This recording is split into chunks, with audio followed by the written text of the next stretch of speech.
come on up, last but certainly not least before we head into the brainstorm. Stephen Cassidy runs the media division at UNICEF and is a former CNN producer. So there's an interesting embedding, if you will, of media expertise into the work of a humanitarian organization. Steve and I have known each other for a long time. He was nice enough to endorse my first book, and I promised that I wouldn't hold his opinions as UNICEF opinions in the context of this discussion. So I'm just going to ask you this. What does it really look like from a communications and media standpoint within an organization like UNICEF when a humanitarian crisis rolls out? It's very easy to sit here and say, oh, well, we should, think to throw up a Google, spreadsheet and put this information in. We should think to deploy some really smart people with the right technology to tell these stories in a certain way. And we should have a, well thought out editorial plan when an earthquake hits so that we can report all the stories we want. But I know in reality that these crises unfold very quickly. They unfold in places that you don't necessarily have, people on the ground or the ability to deploy people quickly to tell your stories. So what is that initial response look like from a media and communication standpoint from within a humanitarian organization that would be instructive to us trying to rethink the way humanitarian organizations might communicate and educate and engage people more thoughtfully? First of all, let me thank you for asking me to join you. Thanks to Scott. But pleased to be with these really smart people. A lot of important things said tonight. The thing is it's different every time, but then when you look back at it, it looks a lot the same, but it's different every time. There's a humanitarian crisis emerging right now at the border of Tunisia and Libya. 1,000 people crossing every hour, mostly young men who were there as migrant workers, fleeing the violence. Majority of them are Egyptian. They couldn't go the other way because it was too far to go to Egypt, so they went into Tunisia. There's nobody there. The Tunisian army is trying to do something. UNHCR got some tents and some stuff in there over the weekend. How big will it be? Nobody knows. We've gotten some pictures out. Story's evolving. We're trying to tell that story. Other people are trying to tell that same story. That looks pretty much the same, except there's a big difference. And that's that it used to be we had to rely on the media, guys like me in my former career, to tell that story, to get it on my radar, to tell it then. But now the means of mass communication are in the hands of every schmo on the planet. Anyone, anywhere, armed with the new technology is capable of communicating, as we've seen in the Middle East, we're seeing right at this hour. Interesting, Carver, is that his name, Carver? Carvin, yeah, interesting. I watched him on, or heard him on NPR this weekend. He admits that he's in a direct violation of the policies of NPR because he's acting as an advocate. Not only is he aggregating all the tweets and the other stuff that's coming out of there, but he's also sort of acting as a bit of a cheerleader. And he was asked, are you in direct violation? He said, I absolutely am. But management has been very supportive. And I'm not quite sure what to make of that, except that I would suggest that he's not a journalist in the way we, in the past, understood that. He's a magician as a technologist, and he's got an editorial sense, but I think his sense of right and wrong outweighs his objectivity. That was just my perception. It was interesting to see that he admitted to that. So in your old job, when you were at CNN, you would see a crisis emerging, like 1,000 people crossing the border, and you would say, we only have a 22-minute broadcast, or in CNN's case, we had 24 hours, but we seemed to only fill it with 22 minutes of news and then repeat it on a continual basis. So that story is not as pressing or not as coverable, even in this social age, as maybe the earthquake in New Zealand, because there are more deaths, or the protests in Libya because there's an interesting political dynamic to it. Is that same pressure in existence at UNICEF, or do you actually have the different problem of now we have to figure out how to essentially cover every emerging humanitarian crisis, which unfortunately under the umbrella that UNICEF covers could potentially our be mandate a is significant number? our mandate is broad, And yes, that pressure exists. We should have something to say, some story to tell, some involvement. Now, in the case of the Tunisia story, at this point, because it's not our constituents, it's not women and children, we don't have a lot to say at this point, but we're watching it very carefully, and we may or may not have something to say in the coming days. Right now, it falls to our sister agency, UNHCR, the refugee guys. So then, what is your purpose in communicating? What is the outcome that you hope to achieve? Because well, we're doing exactly what the experts here have said that we should do. In the first couple of hours, or couple of days, or couple of weeks of an emergency, the interest level is very high because it came as an unexpected event, breaking news, and so the public interest is high, and there's a lot of consumption of the various media that's produced, the pictures, the sound, all of that stuff.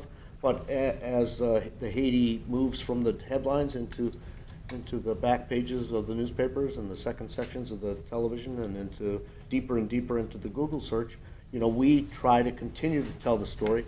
So, in the time that I've been at UNICEF, we've got over 2,000 stories that are about the issues that are associated with the long slog, which is human development. We've got more than 2,000 videos on our YouTube channel. We've gotten 7.5 million views. We've got 750,000 people following us on Facebook who are counting on us to tell them what's going on. Another 250,000 people following our Twitter account. We're trying to grow that because we think that anybody in the world, when they hear about something like this, they're going to know what to do. They're going to know what to do. They're going to have a good sense of how they can help. And I have to say, as nice as it is to have activity on the social media networks, the thing that is most transportable and most effective at the end of the day, whether it's Tunisia or Haiti or Pakistan, is money. So, in the hands of people who know how to use it, right? In the hands of people who know how to use it. Because, with all due respect to Shaq, 10,000 jars of peanut butter might be a problem. First of all, it'd be really heavy. And how would you move it? And by the way, UNICEF has something called Plumpy Nut, which is a version of peanut butter which is enhanced with nutrition, and it is made in the developing world. So that means developing world people are doing the work to make this stuff, as opposed to some Jiffy peanut butter factory in Ohio, and in the meantime it's already pre-positioned in places. So while it's great that Shaq's trying to get 10,000 jars of peanut butter, it'd be better if he were to tweet about and try to drive people toward the people who have a certain level of expertise and already have a footprint in place. UNICEF is in 150 countries around the world. So that, to me, that is sort of, to me, the central question or the challenge that UNICEF has, which is ultimately you have to communicate differently than a media organization would, even though you operate with all the trappings of a media organization, because simply telling the story, and anybody can tell the story now, is not actually going to get we should make a distinction. We are taking advantage of the new reality. We're telling our story, and we're trying to push it onto the multiple platform, on-demand reality that exists today. But we're not journalists. We don't operate by the same rules that the New York Times or CNN or anybody like that is. We're not trying to we don't enter the arena with an objective point of view. We go there with a point of view. We're for kids. We want to go to the furthest place, find the sickest kid and save them as a surrogate for good people like you. Because you can't go. But UNICEF's in a position to go. So that's different from what the New York Times' intent is when they're trying now to get to Tripoli, if they're not there already. So, to me, it seems like, and obviously this is an ideal world and it's an easy question, there shouldn't be a difference, though, because ultimately the goal in response to a humanitarian crisis should not be ratings or should not be value in advertising dollars. It should not be PR benefit to the corporation. It should be the ability to save lives. It should be the ability to rebuild communities and things like that. So media and UNICEF, professional mainstream media and UNICEF, should be ultimately telling the same story and doing the same, pushing the same types of behavior, because it's for the good of the globalized society, it's for the good of humanity.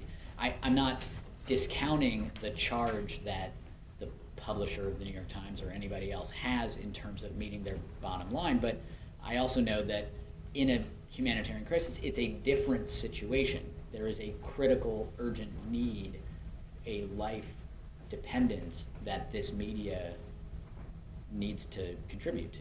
So why is it that you feel the need to make the distinction between the types of stories and the types of media that UNICEF does, and simply the type of media and conversation and education, awareness building and engagement that's necessary in response to a humanitarian crisis? I don't think we have the luxury to be like them, because oftentimes we know more about it. Not me, but my colleagues, the programmatic people. UNICEF's been around responding to emergencies and working in human development for more than 60 years. You know, the New York Times has been telling the story for 100 years. 160 years. So, okay, but those are two different experiences. And so we have a certain expertise, we have a certain level of understanding at the programmatic level that I think that the journalist is not bound by or bound to. And so that's why I'd like to make the distinction between what they do and what we do. And we are trying to raise awareness so that when people hear about something in an emergency, they'll do the right thing, which is to somehow support us. And that can take many forms, and a thumbs up can be all somebody can offer. That's great. Maybe they can spread the word amongst their group of people, but at the end of the day, we need support, not just financial support, but we need, you know, support for our advocacy to change the way people think. We need support in the ballot box. You know, we need support with all kinds, just the way we think.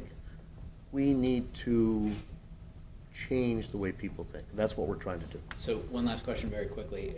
Specifically, what is it that you would like individuals who are taking action to not do, to stop doing in response to a humanitarian crisis? You said we assume that people will do the right thing. All evidence would suggest that that is not, unfortunately, 100% of the time to be the case. So Hope springs eternal. absolutely. I get up every day with that belief. But what is it when you see a horrific earthquake in Haiti and a society destroyed, that you don't want that knee-jerk reaction for an individual to be? You know, I don't have an answer to that question, and maybe my answer is another question, because I've seen something happen in a very short time. The number of people responding to the tsunami, right, 5-6 years ago, was, I think, the agencies and the NGOs, it was like 500 different groups that were represented out there. You know how many there are in Haiti? I think there are like 20,000 registered with the government as like NGOs. And there's this phenomena occurring which is called MYNGO, or My NGO, right? And the question that this sort of poses for me is, have we, UNICEF, the United Nations, and other groups like us, have we lost the trust of people so that they don't really want us to act on their behalf as surrogates, but they want to rather act for themselves? And is that all right? Is that good? I don't know. I have I'm an a little. answer for that, but I'll save it for Well, another no, time. let's hear it. No, Let me turn the tables on you. The point is, there are organizations that do things very well, and we don't often let those organizations do what they do very well. And we need to figure out ways, with the information and the technology and the sharing and the connectivity that we have, to only be doing well in response to humanitarian crisis, because every time we don't, people die, communities fall apart, the world suffers, and because we're all connected, we're all impacted. Really uplifting way to go into the brainstorm. Stephen, thank you very much. Thank you. Thanks, everybody, for coming. I'll finish with